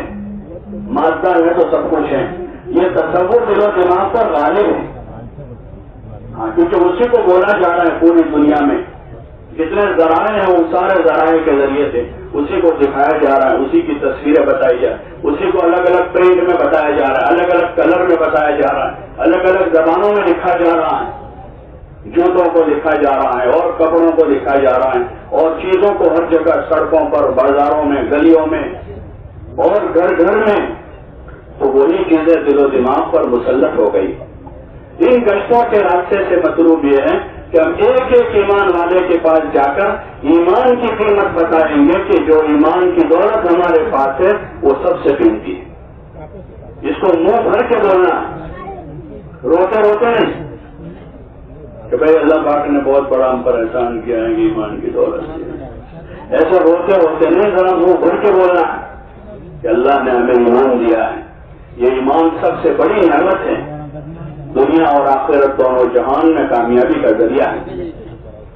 جس نے کلمہ پڑھا ہے وہ بہت قیمتی ہے، ہاں اللہ بڑا ہے تو اس کا کلمہ بھی بڑا ہے، اور جس نے کلمہ پڑھا ہے وہ کلمے کی وجہ سے بڑا ہے۔ یہ قیمت اللہ نے دی ہے، یہ قیمت اللہ کی طرف سے۔ جب تک ایک کلمے والا اللہ اللہ کہنے والا زمین پر ہوگا قیامت قائم نہیں ہوگی۔ اور جو آدمی کلمہ لے کر جائے گا یہ کلمہ اتنا وزنی ہے جس طرح تو زمین آسمان کو پردے میں رکھا جائے اور لا الہ الا اللہ کو رکھا جائے تو لا الہ الا اللہ والا پردہ ٹوٹ جائے گا۔ ایمان کے فائدوں کو بولنا ہے، اور دنیا کی ساری نعمتوں اور آسانیوں کا ذریعہ ایمان اور اچھا عمل ہے، یہ ایک ایک آدمی کو بتانا ہے، ہاں کہ دنیا میں راحت کا ذریعہ ایمان اور عمل ہے۔ ان الذین آمنوا وعملوا الصالحات من عمل صالحا من ذکر او انثى وهو مؤمن فلنحيينه حیاتا طیبہ، کہ حیات طیبہ کا ذریعہ ایمان اور اچھا عمل ہے۔ بدعملی کے ذریعے سے آدمی حیات طیبہ حاصل نہیں کر سکتا، خوشگوار زندگی، ہاں بولا جائے نا سب جگہ کہ بھائی آپ خوشگوار زندگی گزارو، ہمارے پاس سے لون لے جاؤ اور اس سے گھر بنا لو اور خوشگوار زندگی گزارو، تو آدمی لون لے کر خوشگوار زندگی گزارنے کی فکر میں، اس کو پتہ نہیں ہے کہ انگلی کی ہے، ہوتا نا مشین گھومنے والا، اندر انگلی چلی جائے تو اب دھیرے دھیرے ہاتھ جائے گا، اور پھر اگر نہ نکالا تو پورا ہی جائے گا کہ وہ انگلی پکڑی ہے وہاں، کہ کوئی سواری دے رہا ہے اور کوئی مکان دے رہا ہے، اللہ کو ناراض کر کے وہ کیسے خوشگوار زندگی گزارے؟ خوشگوار زندگی گزارنے کا راستہ ایمان اور اچھا عمل ہے۔ یہ ہمیں ایک ایک بڑے کو سمجھانا، دیہاتی آدمی ہے تو اس کو اس کی زبان میں سمجھانا ہے، ہاں اس کے لیے کوئی مخصوص الفاظ نہیں یا مخصوص کوئی زبان نہیں، بلکہ اس کو سمجھانا ہے۔ اللہ تعالیٰ نے انبیاء علیہ الصلوۃ والسلام کو بھیجا، جس قوم میں بھیجا اس قوم کی زبان دے کر بھیجا، انہوں نے اس میں ان کو سمجھایا، ہاں ایمان کی حقیقت بتائی، عبادت کے طریقے بتائے، آخرت سمجھائی۔ یہ جو ہمارے گشت ہیں پانچوں گشتوں میں سب سے پہلے ایمان کا فائدہ بتانا، ایمان قیمتی ہے، اور اعمال کی طرف رغبت دلانی، اور عملوں میں چونکہ نماز سب سے اہم عمل ہے، ایمان کے بعد سب سے بڑا عمل ہے، قیامت میں سب سے پہلا حساب نماز کا ہے، اس لیے نماز کی طرف متوجہ کریں گے اور نماز کے فائدے بتائیں گے، نماز کے فائدے بتائیں گے جو حدیثوں میں آپ صلی اللہ علیہ وسلم بیان کیے ہیں کہ نماز سے روزے کی تنگی دور ہو جاتی ہے۔ عموماً یہی ہوتا ہے آدمی کاروبار کی وجہ سے، نوکری کی وجہ سے، میرے پاس ٹائم نہیں ہے، میں نوکری کرتا ہوں چھٹی نہیں ملتی ہے، میری دکان کا مسئلہ ہے اس لیے میں پڑھ رہا ہوں، تو حضور صلی اللہ علیہ وسلم نے فضیلت بتائی کہ جو آدمی نماز کی پابندی کرے گا اس کی روزے کی تنگی دور ہو جائے گی۔ کتنی بڑی چیز ہے۔ حدیث میں آتا ہے ہر فرض نماز کے بعد ایک دعا ضرور قبول ہوتی، اس آدمی کو سمجھائیں گے کہ بھائی آپ کی نمازوں کے بعد کی دعائیں جب قبول ہوگی اللہ آپ کے دنیا آخرت کے مسئلے حل کر دے گا۔ منہ بھر سے بات کریں گے، یقین سے بات کریں گے اور یکسو ہو کر بات، یہ نہیں کہ ہمارا ذہن بھی کہیں اجا ہوا ہے، ہم خود موبائل میں لگے ہوئے۔ اس لیے جیسے ہم نے بیوی بچوں کو چھوڑ دیا ہے، ارے بھائی چھوڑا نہیں چھوڑا، چھوڑ کر جائیں گے، ایسے موبائل بھی چھوڑ کے جا رہے ہیں۔ بچوں سے زیادہ محبت کس سے ہوتی ہے؟ بچوں سے زیادہ محبت ہوتی ہے موبائل سے ہوتی ہے، بولو نا بھائی۔ تو بچوں سے زیادہ محبت اور بچوں کو چھوڑ دیا، کسی کا 2 سال کا ہے، کسی کا 5 سال کا ہے، کسی کا 6 مہینے کا بچہ ہے، جب ان کو چھوڑا ہے تو اس کو بھی گھر چھوڑ دے تاکہ ہم دل و دماغ کے اعتبار سے یکسو ہو جائیں، عبادت میں بھی مزہ آئے گا اور دعوت میں بھی مزہ آئے گا، یکسوئی کے ساتھ دعوت۔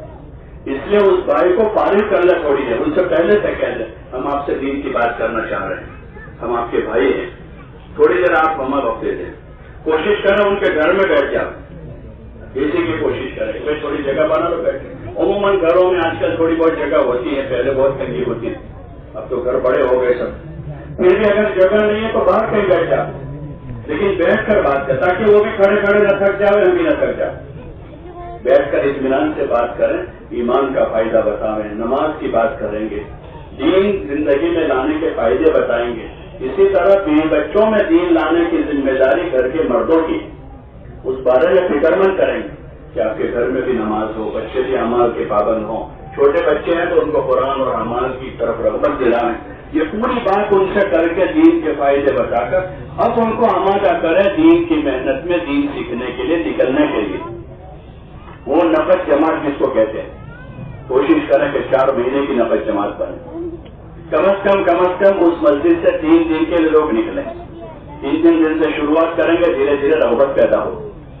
ایک علاقے میں ایک حلقے میں اگر 15-20 دن گزرے، ایک مسجد میں 3 دن رہے، دوسری میں 3، ان 5 مسجدوں سے اگر 3 دن کی جماعت نکلی ہے، 5 جماعتیں، تو تقریباً 50-60 آدمیوں کے 3 دن لگے۔ ان سے 3 دن کے دوران آپ کے 2 ساتھی نصرت کرتے رہے، اسی میں سے 12-15 آدمی 4 مہینے کے تیار ہو جائیں گے، وہ 60 میں سے 12 آدمی 4 مہینے کے لیے تیار ہو جائیں کہ 3 دن لگا کر واپس آئے، ان کو ہفتہ 10 دن کا موقع مل گیا، اسی میں سے 12-15 آدمیوں کو 4 مہینے کے لیے چلے کے تیار کر دیا۔ اب وہ نکلیں گے، وہ جا کر آئیں گے تو اس بستی میں جو ہے یہ کچھ دین کی طلب والے، دین کی محنت والے تیار ہو جائیں گے۔ آپ یہاں سے آگے بڑھ جائیں گے، لیکن آپ کے پیچھے اس بستی میں دین کی محنت کرنے والے وہاں مسجد کی جماعت کی شکل میں موجود ہوں گے۔ تو اس لیے پورا دھیان جما کر ان سارے عملوں کو قابو میں لانا ہے، کریں گے انشاءاللہ۔ اسی طرح روزانہ عمومی گشت ہے، جو اجتماعی عمل بھی 2 نمازوں کے بیچ کا وقفے کر کے کرتے ہیں۔ اب سب کو معلوم ہے معروف چیز ہو گئی ہے وہ عصر بعد یا مغرب بعد، جس وقت مقامی لوگ بچے کے زیادہ گھروں میں ملتے ہو، ایسے وقت میں عمومی گشت کر لیں، اور گشت کر کے لوگوں کو عصر میں کیا تو مغرب میں، مغرب بعد ہوا تو عشاء کی نماز میں، سارے لوگوں کو جمع کر لیں، اور یہی 6 صفات کے دائرے میں فضائل کی باتیں سنا، ہاں فضائل کی باتیں سنا، مسائل بیان نہ کریں، مسائل علماء کا کام، فضائل کی بات سنائیں، ترغیب دلائیں، اور کسی چیز پر تنقید بھی نہ کریں، اس بستی کی بے دینی پر کہ بھائی یہاں بہت بے دینی ہے، کوئی نماز بھی نہیں آتا ہے، یہاں یہ نہیں ہے، وہاں وہ نہیں ہے، کوئی تنقید نہ کریں، کسی کی تحقیر نہ کریں اور کسی کی تنقید بھی نہ کریں، کم نہ بتائیں۔ کوئی کام وہاں دینی ہو رہا ہے تو یہ کہ بھائی یہ تو برسوں سے ہو رہا ہے، کچھ بھی تمہارا نہیں ہوا ہے، یہ کام کرو گے تو ہی تمہارا کام ہوگا، بلکہ ہم اپنا جو کام لے کر گئے ہیں کہ بھائی 6 صفتوں کی فضیلتیں بتا کر لوگوں کو دین کی طرف، دین کی محنت کی طرف متوجہ کرنا۔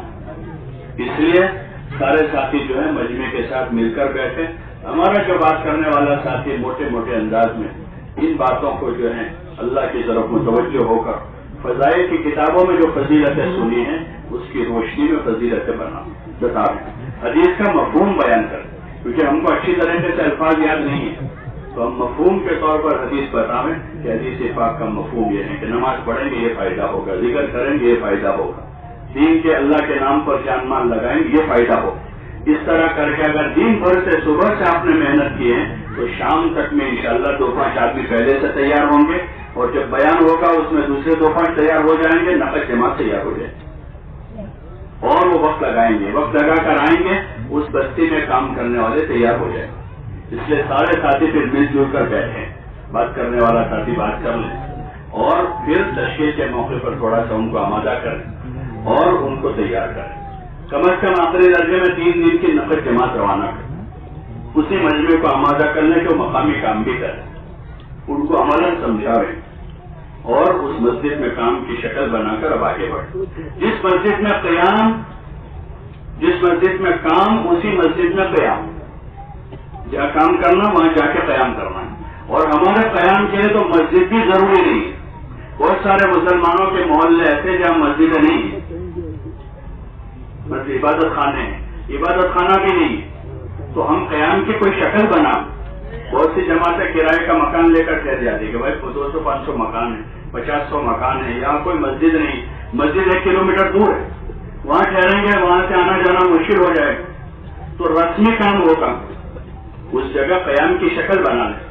کوئی مکان کرائے کا رکھ لیا یا کوئی اور شکل قائم ہو گئی وہاں پر، تو وہاں پر قیام کر کے وہاں جم کے کام کرنا ہے. ایک ایک مسجد کو کام کے لیے میدان بنانا ہے اور وہاں اپنے پیچھے کام چھوڑنا ہے. تو اس طرح ان گشتوں کے راستے سے ہمیں کام کرنا ہے. جب یہ تشکیل ہوگی تو ان کو وصول کرنے کا ایک گشت ہے. ان کو وصول کر کے اب ان کو پوری بات سمجھانی ہے، نیت سمجھانی ہے، اعمال سمجھانے ہیں، طریقہ بتانا ہے اور پھر ان کو روانہ کرنا. 3 دن کی جماعتیں ہیں تو وہی قریب جاتی ہیں. تو جماعت کے 2 ساتھی دوسرے دن ان کی نصرت کریں، ان کی خیر خبر پوچھیں، کیا کر رہے ہو، کیسے کر رہے ہیں. کچھ کمی بیشی ہے تو ان کو سیکھنے سکھانے کے طور پر ترغیب، حکم کے طور پر نہیں. تبلیغ میں جو ہے کوئی کام حکم کے طور پر نہیں، ہاں پیمائش ہے، حکمت محبت کے ساتھ سیکھنے سکھانے کے طور پر کہ ہم آپ سے سیکھیں گے، آپ ہم سے سیکھیں گے، جو ہمیں آتا ہے سکھا دیں گے، نہیں آتا سیکھیں گے. تو اس طریقے سے ان کو دین کی طلب بھی پیدا کرنی ہے، دین بھی سکھانا ہے جو اصل چیز ہے، اور دین کی محنت کا طریقہ بھی سکھانا. صرف طریقہ نہیں سکھانا ہے، اصل چیز دین ہے. کلمہ صحیح کروانا ہے، نماز سکھانی ہے، جو دین کا اہم اجزاء ہیں، اور اس کے ساتھ اس کو سیکھنے سکھانے کا طریقہ بتانا. اس طرح کریں گے انشاءاللہ تو تمام بستیوں میں کام کی شکل بنے گی، نقد جماعتیں بنے گی، مسجد وار جماعتیں بنے گی. ساتھیوں کے 24 گھنٹے صحیح گزریں گے تو انشاءاللہ ہر ساتھی روزانہ ترقی محسوس کرے گا، اللہ کا تعلق بڑھے گا، عبادت میں جی لگے گا، سیکھنے سکھانے کا جذبہ پیدا ہوگا، اندر جو ہے ندامت پیدا ہوگی جو اس کا صحیح اثر ہے. عبادت کا ذوق ہے، ندامت پیدا ہوئی ہے، آدمی میں نرمی اور تواضع پیدا ہوئی. لایانی سے آدمی کو نفرت ہو رہی ہے کہ پہلے روزانہ عشاء کے بعد بازار جانے کی فکر میں تھا، 10 دن ہو گئے، 10 دن کے بعد بازار جانا بند کر دیا. پہلے روزانہ ٹہلنے کے لیے جانے کی فکر تھی، اب 10 دن کے بعد ہمیشہ اب باہر نہیں جائیں گے، یہی مسجد کے سین میں تھوڑا ٹہل لیتے ہیں. تو یہ ہے کہ صحیح وقت لگنے کا اثر ظاہر ہو. اس لیے اس کی کوشش کریں کہ تمام قسم کی لایانی سے، بازاری ماحول سے بچاویں. پرانے لوگ کہتے تھے کہ مسجد کی 4 دیواری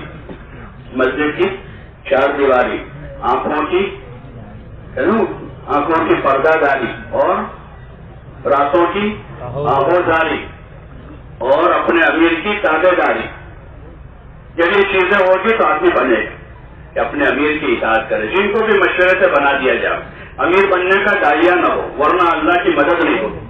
چاہے کتنا پرانا آدمی ہو، 20 سال سے جماعت لے کر جاتے، لیکن اس وقت جا رہے ہیں تو داعیہ نہ ہو کہ مجھے بنا.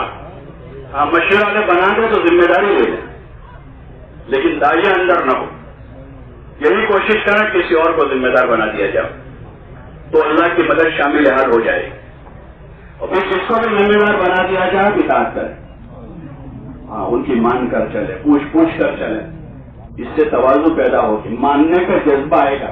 اصل اطاعت اللہ رسول کی، اس اطاعت کی طرف یہ اطاعت ہمیں آمادہ کرے گی. اب آگے اللہ کا حکم ماننا، رسول صلی اللہ علیہ وسلم کے طریقے پر چلنا آسان ہوگا.